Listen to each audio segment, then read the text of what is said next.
All right, so the S&P 500 is all over the news, right? And for a lot of investors, that brings up this huge critical question.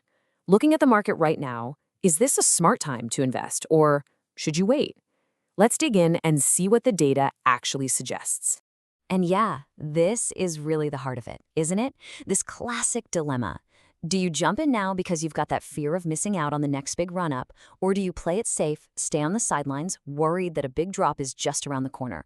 It's a really tough call, especially with so much economic uncertainty swirling around. To get some real clarity, we've got to look past the daily headlines and into what history actually tells us. This is that big internal debate. You've got the proven track record of the market over the long haul on one side and all that anxiety about what's happening right now on the other. I mean, look, on one hand, you've got the incredible history of the S&P 500. We're talking about an average of 10% growth per year over the long term. Think about that. Through all the ups and downs, all the crises and booms, simply investing in funds that track this index has been this remarkably consistent way to build wealth. But then you've got the other side of the coin, the anxiety of today. The market can feel pretty volatile, and you always hear people talking about high valuations, which is just a fancy way of saying stocks look kind of pricey compared to what companies are actually earning. And that's what creates that little nagging voice in your head, right? The one that whispers, am I about to invest at the very top? And that feeling, that doubt, it often pushes people towards this really tempting but oh so dangerous idea, trying to time the market. This is what we call the market timing trap. And honestly, it's where a lot of well-intentioned investors get into trouble. This quote really just nails it. Trying to guess the market's next move is, well, it's an incredibly risky game. Think about it.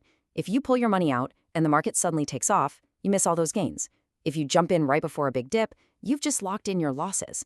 It means you don't have to be right just once. You have to be right twice. And the odds of that are just not in your favor. So let's just lay it all out side by side. If you try to time the market, you are taking on a ton of risk. You could easily miss a rally or get slimmed by a big drop. But if you just stay invested, well, that's about playing the long game. It lets you ride out those temporary storms and puts you in a position to capture that long-term growth when it happens. Okay, so if trying to time the market is a trap, what's the alternative? What's the move? Well, the answer lies in a strategy that is, believe it or not, remarkably simple and has proven to be incredibly powerful over time. The key is a tool called an exchange-traded fund, or ETF, and the idea is really straightforward. With just one single purchase, you're buying a tiny slice of all 500 companies in the S&P 500. The most famous one is probably the SPDR S&P 500 ETF. Its ticker symbol is SPY. It's one of the simplest ways to invest in the market as a whole. And why is that ETF strategy so effective? It all comes back to this one number. By owning the entire market, you're plugging directly into its historical growth engine, that 10% average annual return. It's not about trying to find that one needle in a haystack stock. It's about harnessing the power of the entire economy. And check this out. This is what that looks like in the real world. An investment in that same SPY ETF a decade ago, assuming you reinvested the dividends, would have grown by over 300%.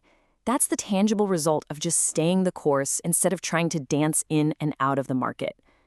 And that kind of success really gets to the core principle of smart investing. It's all about embracing the long-term advantage. And that really just requires two things: patience and perspective. The secret isn't some complicated formula, but it does demand discipline.